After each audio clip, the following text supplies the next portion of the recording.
Welcome to the Famnauts Odyssey. Join us on our voyage through media as we explore the different fandoms. I am your captain, Markel Fennell, also known as Captain Kel.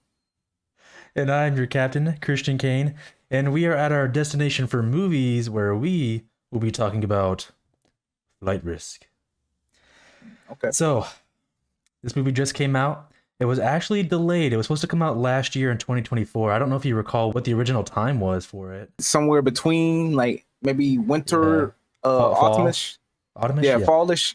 Okay, I think you might be right. So it's been months. It was supposed to come out like way last year.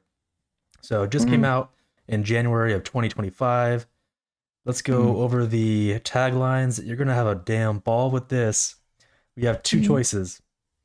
So we have Flight Risk. Y'all need a pilot. Wow. Here's not doing his accent. Doing his accent. He's got like a y'all need a pilot. y'all need a pilot. Y'all need a pilot. Chewing the gum. Here's your second one. So, Flight Risk. Feel it in. What? What? Flight. I don't know if I can say this any better. Flight Risk. Feel it in. I don't know what that one is supposed to. I think somebody they had the deadline and they just really needed to hit that. They just typed something up and they started the first half of the sentence and forgot it. Feel it in. I mean, horrible. Maybe it has to do with the flying. Like feel it. I don't know. I'm kind of grasping at straws here, to be honest. Yeah, I can't think of nothing closely related to it. Yeah, okay, even to the movie. So not a good tagline. So give me the first one. Do you like that one or no? What else we got? What else we got, Ken? Oh, yeah, there's no choice. That one could be a little bit funny. It doesn't really tell us much, I guess. If you give me the accent, I'll take it tenfold. Okay. I'll take it tenfold. Okay. No. Well, everyone think about it like this. It kind of get Think about it like this. Go ahead. Everyone who's seen the poster or the movie DVD and they read the tagline, they've never heard him before. They don't know what his accent is. So they're gonna read it normally. No, I mean, not fair. But I think even that the tagline got something to do with the movie, because the whole thing dealing with the air, the whole scenery of that movie is the air. So y'all need a pirate, and then they actually need a pilot. The whole movie they were like, "Hey, bro, somebody please land this damn plane." So I think it related to it better than fill it in. Feel it in. You want me to do your job for you? You want me to complete the tagline? He wants you to fill it in. Fill in the freaking tagline. That's actually pretty funny. That's terrible. Okay, let's go over the budget real quick. So it's got an estimated budget of about 26 million. Opening weekend, U.S. and Canada, it made 11 million. So a little bit less than half. Yeah. And then, it's only showing the stats for. Well, I guess it did just kind of come out. That the opening weekend is what it's at right now. So worldwide, that's the amount. So 11.5 million. And you said the budget was 26? 26. I don't know if that's looking good or if that's. I'm not too sure how to feel about if that's good or bad just yet. Right, and it just came out January 25th. Yeah, it came out Saturday. I mean, for opening, I don't think that's good. Yeah. Do you think? Do you have faith that it's gonna climb? I feel like it's not. I feel like it's actually gonna drop off pretty quick. I think so too. That's kind of unfortunate. Yeah. Well, I guess we'll see down the road. Give it a month maybe, and kind of see what it looks like then. So okay, so not the best start. I'm gonna hold you to that. I'm gonna hold you that. So next month at the end. Yeah, you want to check it? All right. At the end. We could check it. I think I am honestly not confident that they'll make their budget back by then. I think it'll be less. Yeah. Because one, I don't know. This movie didn't seem like it had good marketing. I say. I don't think so. You don't think so? I don't know. I've seen a little bit of marketing, but it I don't know. I feel like I haven't seen it pushed as much as other movies. Yeah, that's what I'm saying. Like it don't have a big presence. You know what I mean? Like Yeah. what's something we've been seeing? Sonic been throwing Yeah. Mufasa been throwing their trailer out crazily. Yeah. But also it's Disney, so yeah, they get the money for it. yeah. I don't know. I mean, I guess we'll see. Unless it gets like a worldwide release, because I don't know if it is. Right now, it's just saying the U.S. and Canada. Like the amount we made opening weekend is what it's at. There's no external money coming in, so maybe it's not being released in foreign countries. I don't know. The director, we got Mr. Mel Gibson over here. I feel like everyone. Did that surprise you? It did. I was like, damn. He's done some movies. So it looks like he's more so known for his acting roles. Braveheart. I feel like everyone's gonna know what that is. We have Lethal Weapon 3 is one that's listed here. Ransom, Conspiracy Theory, and he was in. Oh my god, you know what movie he was in? Wasn't he also in Daddy's Home too? Wasn't that him? He was. With Will Ferrell? Yeah, he was Mark Wahlberg's dad. That's what it was. Wait, have you seen that one? Yeah, I've seen 1 and 2. Yeah, he was because Will Ferrell's dad was like the geeky dad. I forgot his name. And then Mark Wahlberg's dad was like the hardcore dad. Buffalo, yeah. That's pretty funny. Let me see. Does he have any big directing roles? He has a lot of like producing and stuff like that. Here we go. Yeah. So, okay. Here's some. We got some directed movies here. Hacksaw Ridge, 2016. He directed it. Did that surprise you? When I saw that, I actually had no idea that he directed that. Not me either. And honestly, probably this one too. Apocalypto, 2006. I haven't seen that one. With the I don't want to call them Aztec, but it's like the Aztec kind of, or like Mayan type people. He directed that? Yeah, it's the one where I think it's like the two tribes. I think one. No, I remember that. Yeah. Do you? Yeah. Yeah, and then the Spaniard came at the end. They were trapped in the. I remember that movie stupid well. He was Yeah, I'm not gonna lie. I haven't seen that movie in like probably over 10 years. But yeah, he directed it. Okay. The Passion of the Christ. I haven't seen that one, but I think people know what that one is. Yeah. Oh wait, he directed Braveheart too? He directed it and he acted in it? I'm gonna tell you something. I have never seen Braveheart. Okay. I got a confession. Wasn't interested. I haven't either. Yes. But I know of it. Everyone always repeats his his speech that he gives before going into battle. He hasn't directed a ton of movies, but he's definitely been pretty big into acting for sure. Everyone should know him. Right. And then he's got some producing credits. So he's known. He's not a nobody. Everyone should know who he is. And then lastly, just going to go over the storyline just real quick. What's written down in the synopsis. In this high-stakes suspense thriller, Academy Award nominee Mark Wahlberg plays a pilot transporting an air marshal accompanying a fugitive to trial. As they cross the Alaskan wilderness, I didn't know it was in Alaska, tensions soar and trust is tested as not everyone on board is who they seem. Sounds pretty accurate, but I think that last part sounds, I don't want to say a little misleading with like, how so? Not everyone on board is who they seem.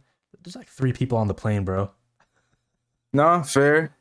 I mean, all right, if you really want to dig deep, why you look at me like that? This is one of my little nitpicks. I really wish somehow they could have had more people on maybe a slightly bigger plane. And maybe you get to see Mark Wahlberg like kind of kill people, and it's like a more of like maneuver. Like he's trying to like keep his cover and stuff like that, and then his cover gets blown and he starts like killing people, and you know what I mean? Like that would be there could have been more action. Yeah. That's all I'm saying. Yeah. That would be way. interesting. That would be interesting. Yeah, I do want to say this. I like Mark Wahlberg. Like his role in the movie. I think it was a interesting character, but damn it, I'm a little upset because here's what happens.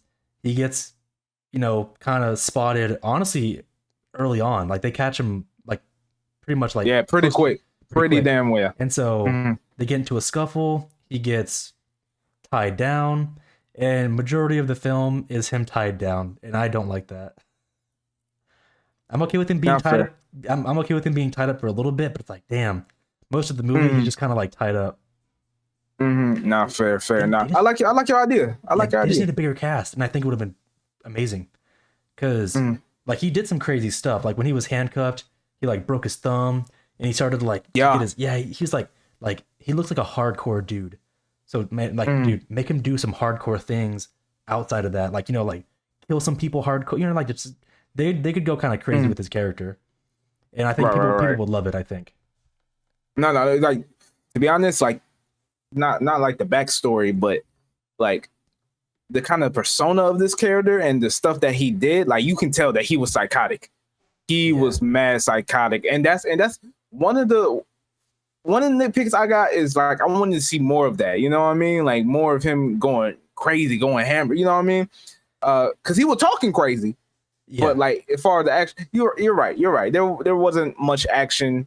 That's my nitpick. I mean, like, he did some things, but it's like, damn, he could only do so much because he can't kill the main characters. There's only two people. If he kills them right away, the movie's over. Nah, fair. I mean, he did stab the fugitive. So like that's something. Like he got him like twice, like one in the like side and then one like in the shoulder, or like, in the chest or something. Those are pretty brutal stabs. I'm not gonna lie. So, but he can only do so much. Nah, fair. But I think for me, what I really liked about it was the characters interaction, right? Between in this film. Basically the woman, right? We found out that she have a past and that one of her and then her just trying to figure out who the mole is from the plane, right? Even through the phone call. Like it's basically a whole Saw situation, right? Yeah. One room. Oh, hold on now. I got a question. I'll wait. Yeah, you see me getting my hands ready. I'll wait for you to finish, but I got a question. This is basically a Saw type movie, right? One location, even though there's multiple, but one location where these characters have to deal with this situation, right? And like through phone calls and stuff like that, she got her boss killed because spoiler for the movie, we found out that the director for the FBI, she was FBI or CIA, it don't matter. It don't matter. Government. Yeah, she for her little government agency was corrupted, and she was working with the boss, the mob boss and stuff like that. And she thought that it was her friend, like her little her boss. Yeah, her supervisor, I guess. I don't know. Yeah, her supervisor that was the mole, but it was actually the director. And then she got her friend killed from that shit. And I was like, oh damn. Yeah. That's crazy. Wait. Did she die, or did they just like remove her from the arrest her or something? See, first of all, this is how I know you wasn't paying attention. First, it wasn't in Alaska. They said Alaska like 12 different times. Two, the director said, yo, I'm so sorry. She died in the car crash. That's right. Yeah, the car crash. Oh, you're right. So they did kill her. Yeah. Damn. Yeah. Let it be noted that Kane wasn't listening, so his opinion wasn't valid. No. I just forgot that part a little bit. My question for you is, you're talking about all these like scenes where it's like, she's on the phone and trying to like figure out who the mole is or whatever. So for everyone that is hearing this, most of the movie's on the plane, which I think is fine because it's a plane movie. But I have a question for you. Do you think that the movie would have been any better if we took the camera outside the plane and like took it to like go see the director or like the person she's talking to on the phone? like go to different areas and like have scenes there, or do you think it's better to just have everyone just be phone calls only? I think phone calls only because we do see that a lot in the like you haven't seen it. I'm pretty sure you haven't seen it already, but the movie that we have on the list for future months, Carry On, they did something like that where it was you know, in the airport and then it skipped to a place that is related to it. You know what I mean? I'm not trying to spoil the movie since you know you haven't I seen saw it. it. You bastard. But you know what I'm talking about. Like he went to the police department and then went to the little crime scene. You know, they were following the police and whatnot. Like we do see that a lot in movies, but I like it when it's just in one location and like basically you're trapped there with them. You know, you're on this plane with them. You know. Yeah. So I personally liked it. I can see where you know that your little scenario Yeah. would be good, but I personally like it just all staying in the plane. Yeah. Because it also I think it also like gave me like who can I really trust, because I didn't even trust the little what's his name, the pilot at first. The dude who was like on the phone telling like, "Yo, you going to do?" Yeah, you thought he was like a traitor, like a spy or something. I thought something was going to happen where he was going like, all right, this is not the airfield, but this, because I thought the crime boss was like well connected. Yeah. So I was like, all right, that's fair. You know what I mean? Yeah, no, I get you. I'm okay with letting that one go, but I do think if there was, you know, like I said, bigger plane with more people, and then keep it the plane the entire time, I think that would have been better. Yeah, I think that's the way they should have gone. Let me give it like 6, maybe 12. I think 12 a little bit too much. 6, 7, 8, not 6, 7, 8. Make it less than 10. It could be less than 10. I'm okay with it. I'm okay with it being like a small crew. Like give us enough people so maybe we're not sure who's a spy and who's not. You know what I mean? Right. Like oh, who can we trust? We don't know everyone on the plane or whatever. So I like that idea. Speaking of interactions, I do like the little banter that the fugitive had. I don't know. You know the actor name? Topher Grace. Venom. Topher. Venom. Venom. Fuck the '70s show. Predator. Oh yeah, he was in Predator. Yeah, the black Klansman. He was in a lot of movies. But I like his banner. He was pretty funny. I felt kind of charismatic. Yeah, I didn't think he was like as bad as they were making him out to be. They were like, oh, he's a fugitive. You know, don't talk to him, don't look at him. And it's like he's over here just cracking jokes.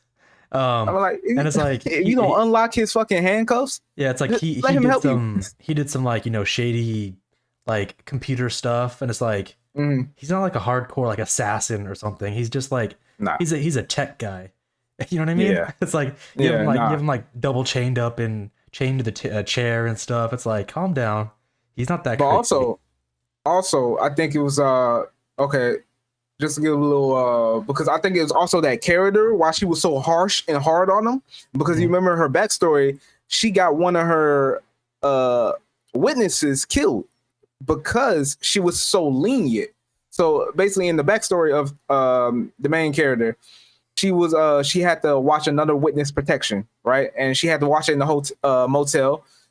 Basically, the agent and the witness protection are not supposed to leave each other. They are not supposed to have no privacy or nothing like that. But she did. She let this girl take a bath or shower or something like that, and she handcuffed her to the bath rod or something like that. And some gang member threw a Molotov and it went up in flames. She ran out and that girl was locked up in there and she died. So, and in the beginning of the movie, she was like, "Yo, thank you for taking me out the desk job. Thank you for putting me back in the field." So I think it was more like she was trying to be as strict to the rules as possible, and she didn't want to have no slip ups. So I could see it go like that. Okay, that's fair enough. I agree. I'm coming with some hard hitters. Yeah. Anything else you want to know? I can. All right, folks. Time for our trivia. And I'm gonna go first. The trivia I found for this movie was, according to Mel Gibson, Mark Wahlberg improvised much of his character dialogue, explaining, "quote Mark got a dark side he takes stuff from. Every now and again, he let it out, and I can't even repeat some of the stuff he say. In fact, we had to cut most of it out. It was really sick, but we got a hint of it." So I found that interesting. Kind of. Do you think Mark Wahlberg is like secretly fucking like crazy or something? I think I ain't gonna lie.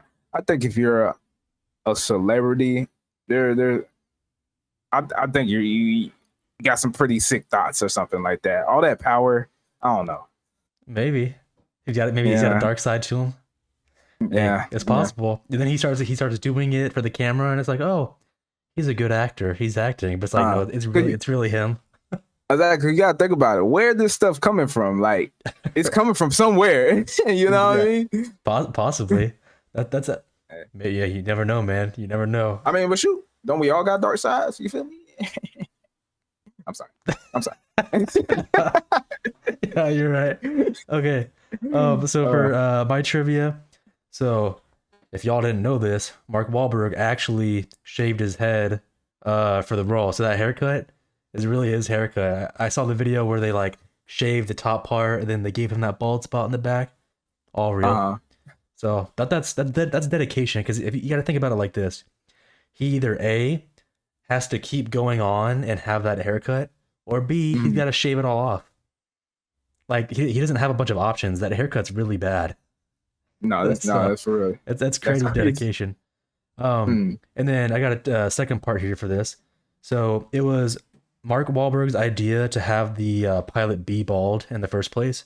The filmmakers acknowledged his appearance strongly mirrored that of the BTK killer Dennis Rader or Rader. Not too sure how you pronounce that last name, but look him up. Dennis Rader or Rader.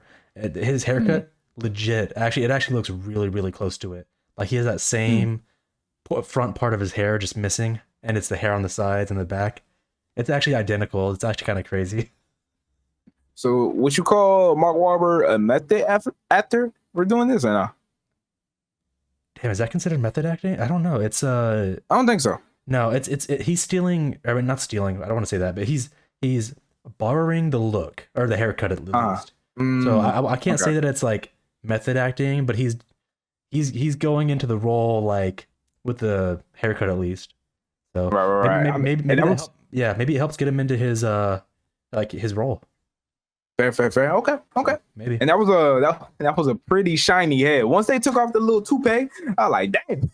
Yeah, no, that was a pretty funny reveal. They knock off his hat, and his freaking little toupee piece falls off. I was like, there's some humor in the movie. I appreciate it.